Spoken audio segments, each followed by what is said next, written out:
In front of my 10-year-old, my parents said they'd prefer if only my sister's kids existed. But before I share my story, please take a minute of your precious time to support our channel. Your support and love keeps us going. My mother looked right at my daughter when she said it, voice smooth as butter.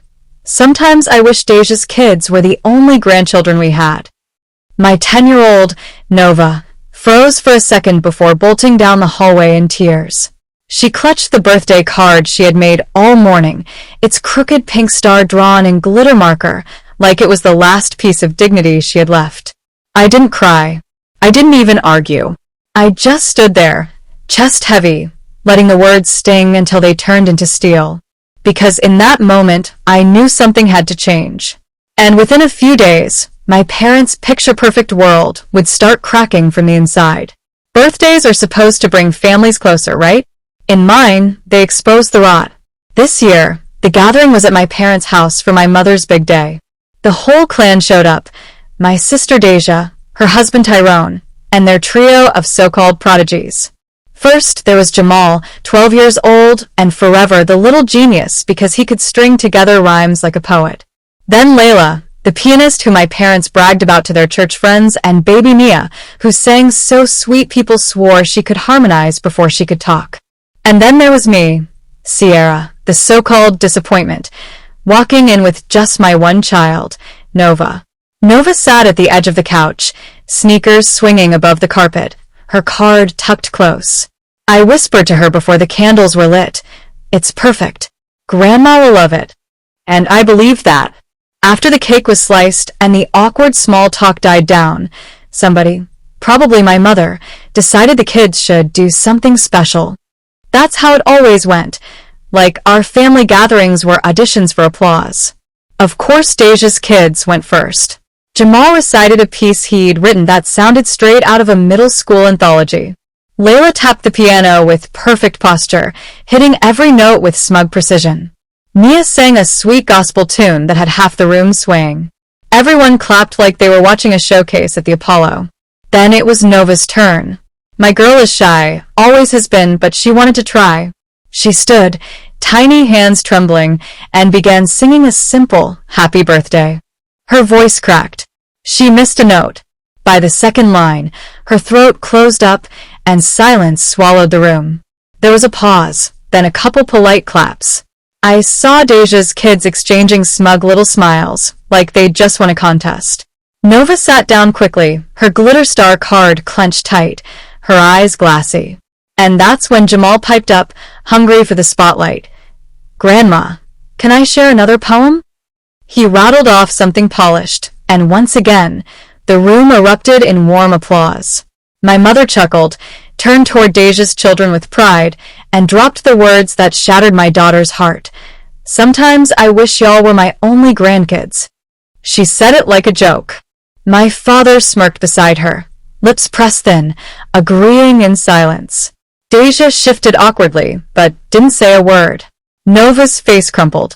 She looked at my mother, then me, before tears spilled over. Her chair scraped loud against the floor as she ran from the room, sobbing. The silence that followed was suffocating. I stood slowly, pulse hammering. My mother waved a dismissive hand. "Sierra, honestly, it was just a joke." A joke. I didn't respond. I didn't trust myself to. Instead, I followed the sound of my daughter's crying until I found her curled against the hallway wall, clutching her card like a lifeline. Her cheeks were blotchy, her little shoulders shaking. I crouched low, wrapped my arms around her trembling frame, and whispered, "Come on, baby, we're leaving." We walked through that dining room like ghosts, past a cake no one had touched, past faces that refused to meet my eyes. And just like that, I closed the door on them. People love to say every child is a blessing. My parents missed that memo. They had me when they were barely out of high school, two teenagers trying to outrun rent and reputation in a neighborhood that never forgave a mistake. I wasn't planned. I was the punchline to their favorite "we could have been somebody" story. They never said it outright, but I heard it in the sighs, in the jokes with sharp edges, in the way my father would chuckle and say, "Sierra, you owe us your whole life. like I was a debt that kept accruing interest. Then a few years later, Deja arrived, planned, praised, properly photographed. The golden child.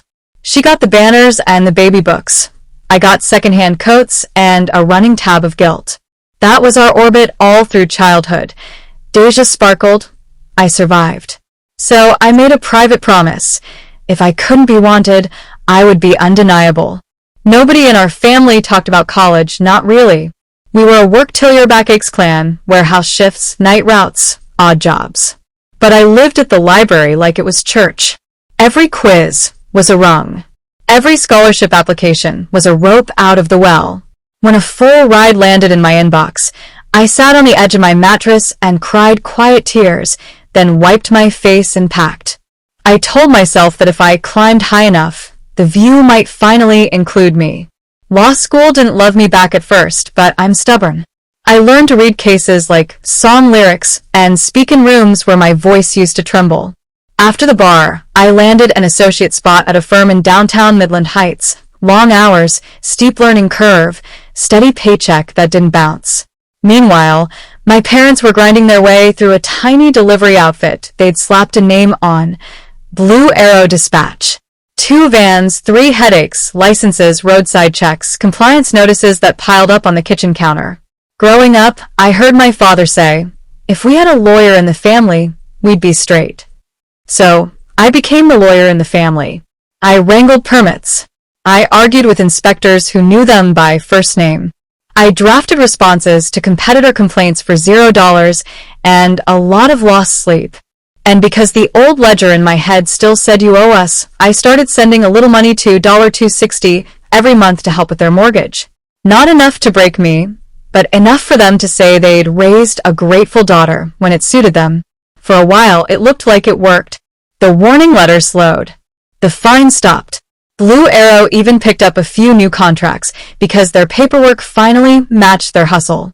My parents didn't say thank you, not in those words, but the constant grumbling softened. I caught myself thinking, maybe I did it. Maybe this is how you finally become somebody they're proud of. Then life zigzagged. In my early 30s, I was shortlisted for a promotion that would have more than doubled my salary and cut years off my climb. My parents lit up like the sanctuary on Easter Sunday, counting the ways I could help the family when the raise hit. And then I found out I was pregnant. It wasn't a plan. It wasn't romantic. It was a brief chapter that didn't turn into a book. The father shows up sometimes, but he isn't a fixture, and I learned quickly not to set a table where the seat stays empty. Handle it before it handles you. My mother whispered over the phone, voice low like the devil was listening. Don't ruin your future, my father added, a verdict masquerading as advice. But the second the test turned positive, something inside me settled that had been rattling my whole life. For once, I didn't feel like a mistake. I felt like a beginning. I turned down the promotion. I moved into a role with saner hours and less prestige. And when Nova arrived, tiny, serious, perfect, I knew I chose right. My parents called it sabotage. They said I'd thrown away the bag again, as if my baby were a bill I'd refused to pay. Still, I kept helping. I kept doing their filings and contract letters, kept sending $260 on the first of every month, like clockwork. I told myself that's what a good daughter does when her family has holes in the roof. Nova grew into herself the way soft clay becomes sculpture. Quiet kid, big eyes, sketchbook always within reach. She preferred color palettes to microphones, stillness to center stage. At 10, she could draw light the way some kids memorize lyrics. When the world felt too loud, she made galaxies out of pencil shavings on the table. Everything shifted again a few weeks before my mother's birthday. An offer came in from a different firm, one of those rare configurations of salary, respect, and flexible hours that felt like the universe doubling back with a second chance. I said yes in my heart, started paperwork in secret, and planned to tell my parents at the party. Relax. I've got us. You can downshift. I'll carry the weight. But I didn't get to say any of that. I watched my daughter try to sing. I watched her voice fail and her courage wobble under a room full of polite claps. And then I heard my mother say she wished Deja's kids were the only grandchildren, and something old and rusted broke clean in me. On the drive home that night, Nova pressed her forehead to the window and tracked the blur of streetlights like they were falling stars. There's nothing you can say to unring a bell. Later, when I tucked her in, she asked the question no child should ever have to ask. Did Grandma mean it? She was wrong, I told her. And wrong doesn't get to tell you who you are. When Nova's breathing finally evened out, I opened my laptop at the kitchen table. The cursor blinked like a metronome, counting down to a choice. I opened my banking app, scrolled to the scheduled transfers, and tapped. Cancel recurring payment, $260 per month. Confirm. One tiny click to end years of paying penance for crimes I didn't commit. Then I composed a final message to the family thread. Please don't ask me for legal work anymore. Hire counsel like every other business. I won't be handling filings, letters, or hearings going forward. I stared at it long enough to feel the old guilt rise and fade, then hit send. The quiet afterward felt strange, like walking into a house where the hum of the fridge is the only sound. But beneath the strangeness was something steadier. It felt like a line drawn, ink dark and permanent. The next morning my phone started buzzing before I'd even made coffee. Mom, we'll talk once you've cooled down. Dad, don't make decisions you'll regret. By that afternoon, the text shifted tones. Mom, the vehicle permits need renewing. Can you just file it? It only takes you 10 minutes. Deja, hey, can you help Dad real quick? It's important. I turned the phone face down on the table and let the silence grow. By the third day, the pings turned frantic. Dad, if we miss this deadline, we'll be fined. Please, Sierra. Mom, stop acting childish. Just do the paperwork. The word almost made me laugh out loud. Childish. After years of propping up their house note and patching up their shaky business, I was childish for finally stepping back.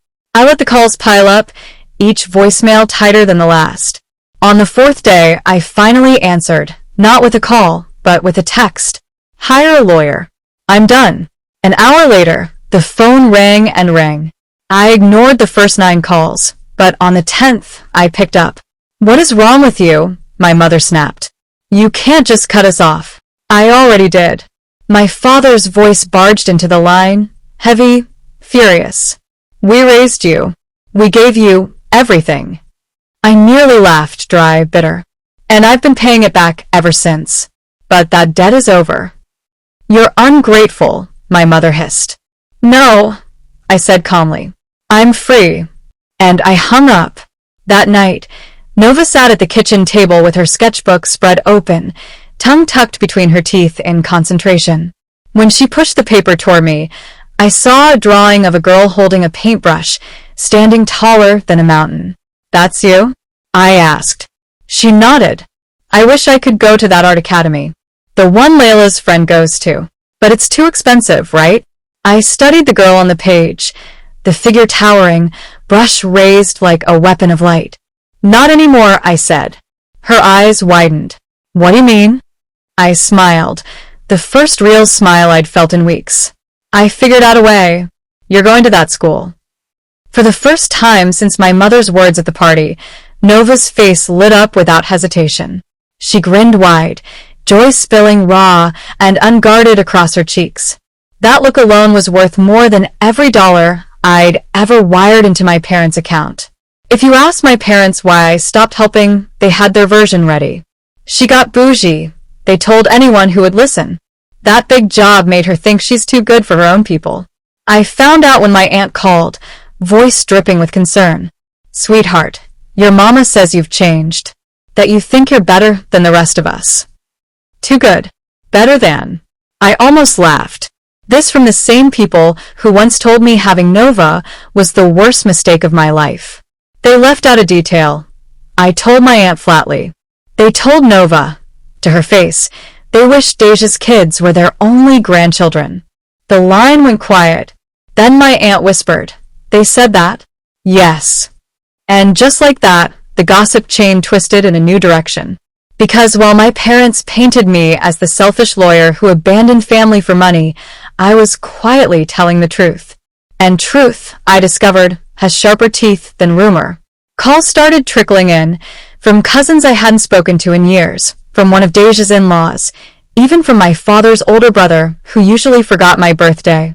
"Why'd you cut them off?" they all asked, voices hushed like we were talking about a scandal. So I told them. Not with fury, not dramatically, just plain. At my mother's birthday party, in front of everyone, they told Nova they wished Deja's kids were their only grandkids. The silence on the other end was always the same.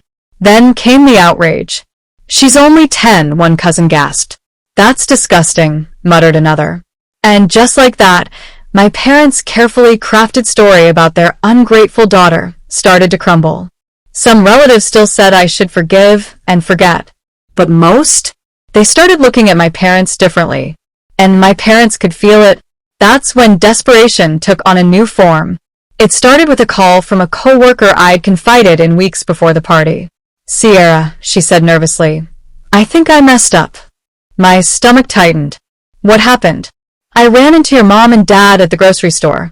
I thought they already knew, so I asked how they felt about your big news. The promotion.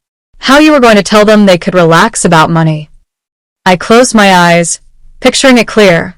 My mother clutching the cart, my father's face drained of color. "They didn't know," I murmured. "No," my coworker whispered. "And the way they looked, Sierra, I think they realized what they lost." The shift came fast. The same parents who had barked orders through my phone were suddenly sending syrupy texts. "Mom, we miss you. Let's talk." "Dad, it was just a joke. We didn't mean it." "Mom, families make mistakes. We can fix this." Then one Saturday afternoon, the doorbell rang. When I opened it, there they were, my mother and father, holding the most ridiculous cake I'd ever seen. It was oversized, frosted in pastel swirls, with "To our favorite granddaughter, Nova," piped across the top in shaky purple icing. If insincerity were sport, they'd have taken home gold. My mother's smile was stretched, so tight it looked painful. "We made this for Nova," she announced, her voice bright and false, "to show her how much we love her." I nearly laughed, not because it was funny, but because it was so off-key it hurt. Normal grandparents insist they love all their grandkids equally. Mine tried to crown a favorite overnight, as if a lopsided cake could erase the words that cut my daughter open. "Nova's not home," I said, leaning against the doorframe, arms crossed. Their faces flickered, but my father rallied. "Then let her see it later. We just want to make things right." "Right?" I repeated slowly. "You think after telling her she wasn't wanted, a cake and a fake smile fix it?" My father tightened his grip on the bakery box, as if it might hold his dignity inside. "You didn't come here for Nova," I said evenly. "You came for my paycheck." My mother's smile faltered. Her voice dropped to a plea. "Please, Sierra, just let us in." "No," my voice was steady. "Take your cake and leave." And that's exactly what they did. Two humiliated figures walking down my driveway, clutching their sugary bribe. The business collapse started slowly, then hit like a storm. First, they missed a permit renewal, just a small fine. Annoying, but survivable. Then came the compliance audit, missing forms, bad filings, clerical errors I used to correct in minutes. The fines doubled. A month later, a competitor filed a complaint. My parents tried to represent themselves at the hearing. A cousin who sat in told me later it was a disaster. They stumbled over legal terms, contradicted each other, and practically handed the case to the other side. The penalties gutted their savings. Within 6 months, Blue Arrow Dispatch was finished. Deja, who had always expected to inherit the company one day, was left with nothing but debts. Without my $260 a month padding their mortgage, my parents fell behind quickly. Within the year, the house was gone.